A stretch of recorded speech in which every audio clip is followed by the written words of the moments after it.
ये हो गया चौथा नियम, यन स्वर संधि। आइए यन स्वर संधि के बारे में थोड़ा हम लोग जान लें। कहता क्या है? नियम कहता है, नियम है कि यदि हर्ष ई दीर्घ ई के बाद कोई भिन्न स्वर वर्ण आता है, कोई भिन्न स्वर वर्ण आता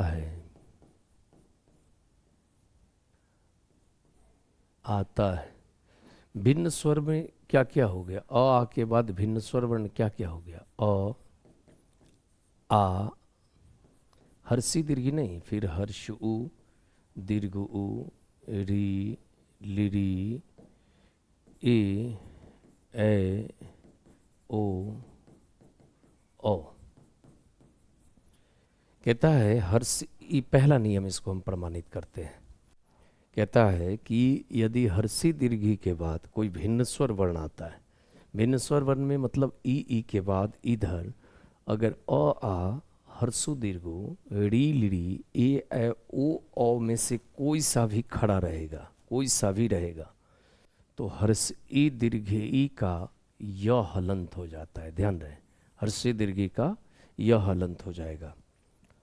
ये ध्यान रखना है कि हर्षी दीर्घी के बाद अगर भिन्न स्वर वर्ण होगा, अगर ई के बाद ई होगा तब तो दीर्घ हो जाएगा। कह रहा है आ के बाद अगर कोई भिन्न स्वर वर्ण हो तो हर्षी दीर्घी का यह हलंत हो जाएगा। पहले मात्रा जान लेते हैं। अ का कोई मात्रा नहीं होता। अ का मात्रा हो तो ये भूत है, परछाई है।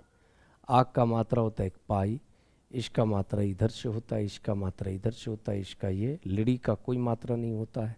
एक का मात्रा एक क्लिक है, ए का मात्रा 2 क्लिक है, ओ का मात्रा 1 पाई, ओ का मात्रा 1 पाई 1 क्लिक है। अब देखिए हम इसको प्रूफ करते हैं। जैसे अभी तक आप रटे होंगे, प्रति जोड़ हम 1 कर देते हैं। ध्यान दिया जाए, प्र से कोई लड़ाई झगड़ा है नहीं, हम इसको वर्ण बनाएंगे। जैसे ये वर्ण बनाएंगे तो इसमें से हम क्या निकाल लिए? ई निकाल लिए। ती में ई है, हम ई निकाल लिए। जैसे ई निकालेंगे तो त या तो त हलंत होगा या आधा त होगा। चूंकि हलंत हो गया तो आधा त हम दे देते हैं सुविधा के हिसाब से। अब आधा त दे दी। यहाँ तक तो आपको समझने में किसी तरह की कोई दिक्कत नहीं। अब नियम क्या कहता है कि ई के बाद अगर भिन्न स्वर वर्ण खड़ा होगा, ई के बाद यहाँ भिन्न स्वर वर्ण ए है, तो फिर ये ई कहता है, यह ई कहता है कि हम यह हलंत में बदल जाएंगे। ये ध्यान रखना है।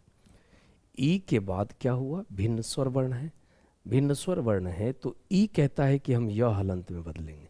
मतलब ये दोनों मिल करके नहीं बना है, ये ध्यान रहे। ए को देखा तो ई यह हलंत में बदल गया, और जब यह हलंत में बदल गया तो हम यहाँ इसको जोड़ दिए। अब इस ए का मात्रा क्या होता है? ए का मात्रा एक क्लिक है, इसका मात्रा एक क्लिक है, निकाल लिया और इसमें हम लगा दिए। चूंकि हम जोड़ रहे हैं और क के क लिखे प्रत्येक। उसी तरह से हम दे देते हैं बी जोड़ अर्थ। बी में से हम ई निकाल लिए, वर्ण बनाना ही पड़ेगा, वर्ण नहीं बनाएंगे तो संधि नहीं होगा। अब बी में से ई निकाले तो बन गया आधा व। ई के बाद यहाँ भिन्न स्वर वर्ण है। अब भिन्न स्वर वर्ण है तो ई क्या कहता है, क्या चीज में हम बदलेंगे? यह हलंत में। यह ई बदल गया, यह हलंत में बदल गया। अब इस अ का मात्रा क्या होता है? अ तो फरचाई है, भूत है, यहीं से इसको पकड़ लेगा। पकड़ लिया और था ऊपर एफ कर दिया, व्यर्थ। उसी तरह से हम ले सकते हैं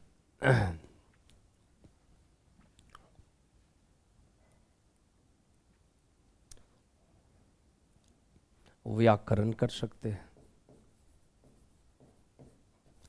यानी कि वी जोड़ आकरण कर सकते हैं। क्या होगा? बी में से जैसे ही हमने ई निकाला तो बी में से ई निकाला तो आधा व, और ई के बाद भिन्न स्वर वर्ण है, ई क्या ची में बदला, यह हलंत, यह हलंत हो गया। अब यहाँ आ का मात्रा एक पाई होता है, हम यहाँ लगा दिए, इसकी बीमारी ठीक हो गया, करण व्याकरण आराम से बन गया। आप किसी का भी नाम ले सकते हैं, जैसे मान लेते हैं कि किसी का नाम है शनि, हम यहाँ कर दे शनि अजोर उत्तम, क्या बनेगा, श के श हमने लिखा, नी को वर्ण बनाए, ई निकाल दिए, आधा न, सुविधा के हिसाब से न हलंत भी कर सकते लेकिन आधा न दिए। अब ई के बाद ये भिन्न स्वर वर्ण यहाँ करा है, ई क्या चीज में बदला, यह हलंत में, यह हलंत, ये दोनों जूटा नहीं है, ध्यान रहे। इसको देखा ई यह हलंत बदल गया, और ऊ का मात्रा होता है हर्ष, ऊ का मात्रा इधर से होता है, हमने इसमें लगा दिया और तम हो गया, क्या बन गया, संयुत्तम, यानी शनि जोर उत्तम। शब्द भी अच्छा बन गया, सुनने में भी प्यारा लगता है। तो कहता है कि हर्षी दीर्घी के बाद कोई भिन्न स्वर वर्ण आता है तो हर्षी दीर्घी का यह हलंत हो जाता है, कोई दिक्कत। दूसरी बात, अगर हमको व्यर्थ को डायरेक्ट तोड़ना है तो हम क्या करेंगे, डायरेक्ट तोड़ना है तो हम क्या करेंगे, वह में यह है, यह क्या चीज से बनता है, गौर फरमाए, यह बनता है हर्षी प्लस दीर्घी से, हर्षी प्लस दीर्घी से। जैसे ही जिसके साथ यह संयुक्त किया है, जुड़ा हुआ है, उस संयुक्त वाले में य के बदले हम य ई से बनता है, हर्षी या दीर्घी से बनता है, उसमें हर्षी या दीर्घी की मात्रा पहले फिट कर लेंगे। तो हम जैसे ही व में ई की मात्रा फिट किए, वी हो गया, चूंकि य ई से बनता है। अब इस अ में क्या ची का मात्रा है, अ का है, अ निकाल दिए इसमें से, इस प्रकार से टूट गया वी जोड़ अर्थ।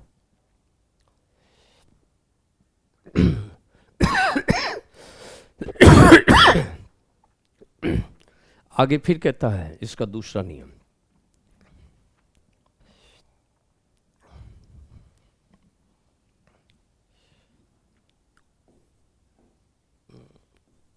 यन स्वर संधि, दूसरा नियम,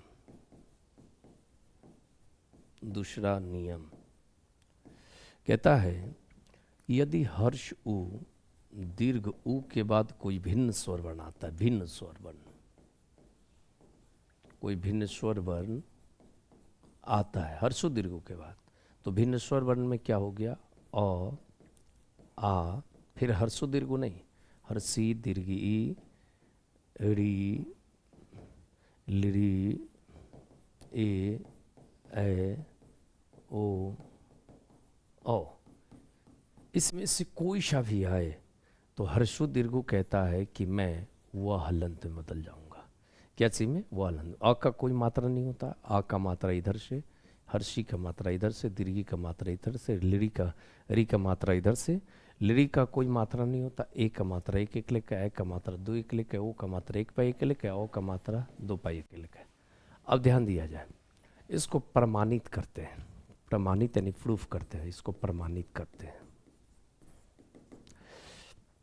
कि हर्षो दीर्घ के बाद कोई भिन्न स्वर वर्ण आए तो हर्षो दीर्घ वह हलंत में बदल जाते हैं। जैसे कैसे, जैसे भू जोर आदि, ध्यान दिया जाए, इस भू में क्या आ रहा है, इसका हम वर्ण बढ़ाएंगे तो दीर्घ निकाल लेंगे। जैसे ही हम दीर्घ निकाल लिए तो भ आधा भ बन गया, चूंकि वर्ण बन गया। अब कहता है कि ऊ के बाद कोई भिन्न स्वर वर्ण हो, ऊ के बाद भिन्न स्वर वर्ण हो तो ऊ क्या चीज में बदलेगा, वह हलंत में। हमने वह हलंत यहाँ लगा दिया और इस आ के बदले हमने एगो पाई लगाया, चूंकि आ का मात्रा एक पाई होता है, और दी को दी लगा दी, बन गया भवादी। उसी तरह से हम करें कि प्रभु जोड़ एक, प्र के प्र लिखे, इस भू में से हमने ऊ निकाल दिया, क्या निकाल दिया, ऊ निकाल दिया। जैसे ही हम ऊ निकालेंगे तो यह बन गया आधा भ।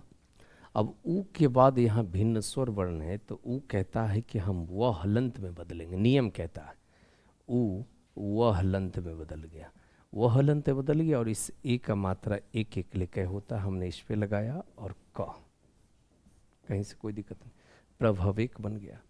उसी तरह से हम कह सकते हैं शू जोर अक्ष। हम क्या करेंगे, इसका वर्ण बनाएंगे। तो सु में से हमने ऊ निकाल दिया, ऊ निकालेंगे तो जाहिर सी बात है कि आधा डंटीशा हो गया, आधा डंटीशा। अब कहता है कि ऊ के बाद कोई भिन्न स्वर वर्ण खड़ा हो, भिन्न स्वर वर्ण खड़ा हो, तो ऊ क्या चीज में बदलेगा, वह हलंत में। नियम ऐसा कहता है। और वह हलंत में बदल गया यहाँ तक। अब अ का मात्रा तो कुछ नहीं होता, अभूत है, अ यहीं से इसको पकड़ लिया और च छ। अब आपसे पूछ दे कि स्वच्छ में किन किन वर्णों की संधि हुई हैं, तो उ प्लस अ, हर्षु प्लस अ। भवादि में किन किन वर्णों की संधि हुई हैं, तो आप कह सकते हैं उ प्लस दीर्घ प्लस आ। प्रभाविक में किन किन वर्णों की संधि हुई है, हर्षु प्लस ए। उसी तरह से इसका तीसरा नियम है, कहता है कि री के बाद कोई भिन्न स्वर वर्ण है, कोई भिन्न स्वर वर्ण आए। री के बाद कहता है कोई भिन्न स्वर वर्ण आए तो क्या होगा। भिन्न स्वर वर्ण में आप हो जाएगा अ, आ, हर्षी दीर्घी, हर्ष उ दीर्घ उ, ए ओ औ। आप ले सकते, लिरी भी ले सकते। अब इसका मात्रा जान लीजिए। आ का मात्रा कुछ नहीं है, इधर से एक लिख है, दो एक लिख है, एक एक पाई एक लिख है, दो एक लिख है, एक पाई एक लिख है। लिरी का कोई मात्रा नहीं होता। अब कहता है कि री के बाद कोई भिन्न स्वर वर्ण आता है, री के बाद, तो कहता है री का र हलंत हो जाता है। ध्यान फरमाए, री के बाद कोई भिन्न स्वर वर्ण आता है तो री का र हलंत हो जाता है। जैसे यहां हम करते हैं पीतरी जोर आज्ञा। पी से कोई लड़ाई झगड़ा नहीं, हमने पी का पी लिखा और त्री में से हमने क्या निकाल दिया, री निकाल दिया। जैसे ही री निकाला तो आधा त बना। अब कहता है कि री के बाद भिन्न स्वर वर्ण हो, री के बाद क्या हो, भिन्न स्वर वर्ण हो, तो री र हलंत में बदल जाता है। री क्या चीज में बदलता है, र हलंत में बदलता है। अब हमने यहाँ र हलंत ला करके रख दिया।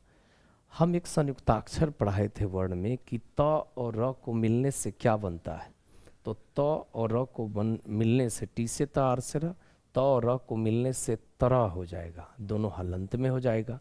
तो हम ऐसा कर सकते हैं, पी और त और र को मिलाए तो तरा बना दिए, क्योंकि संयुक्त हो जाएगा दोनों। अब आ के बदले एक मात्रा एक पाई का है, हमने यहाँ लगाया और ज्ञा लिख दिया, यह बन गया पित्राज्ञा। उसी तरह से अगर हम यहाँ कर दें मातृ जोर इच्छा, देखिए क्या बनता है। माँ से कोई लड़ाई झगड़ा नहीं है, हमने माँ का माँ लिखा, स्त्री में से री निकाल दिया। जैसे ही री निकालेंगे तो ये बन गया आधा त। री के बाद यहाँ भिन्न स्वर वर्ण है तो री क्या चीज में बदलेगा, र हलंत में। ऐसा नियम कहता है, हम यहाँ र हलंत ले आए। अब त और र दोनों को मिला देंगे तो क्या बनेगा, इसके बदले फिर लिख देते हैं माँ और त र को मिलाएं तो बन गया तर, हलंत हो गया। और हर्ष ई का मात्रा बाएं मुंह से होता है, इधर लगाएं, इसकी बीमारी ठीक हो गई, मातृक्षा। हम समझते हैं कि शायद आपको यहां तक समझ में आ गया होगा। इसका एक नियम और भी,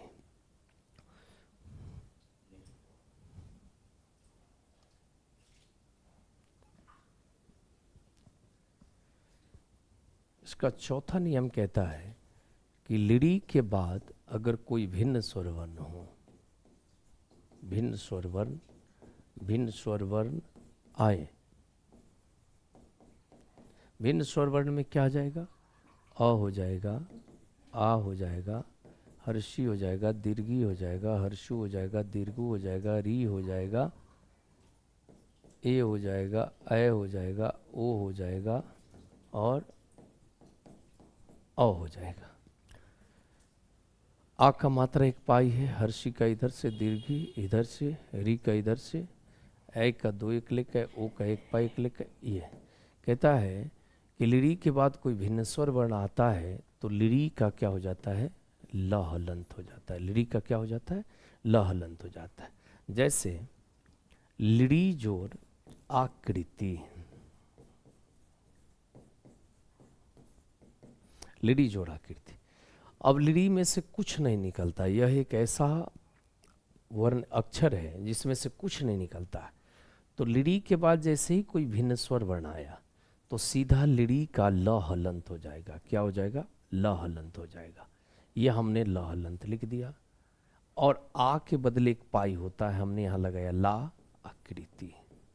मान लेते कोई अपने मन से एक शब्द दे दे, हालांकि वो यौगिक नहीं है, मैं समझाने के लिए ऐसा प्रयत्न कर रहा हूँ।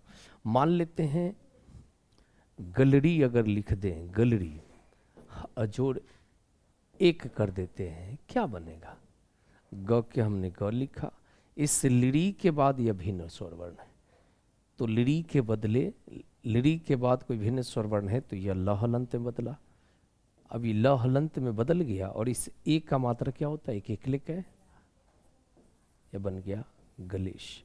इस प्रकार से यन स्वर संधि आपकी समाप्त हो गई। आप इसको, इस वीडियो को देख करके कुछ एग्जाम्पल आप अपने बुक से, व्याकरण से देख लीजिएगा।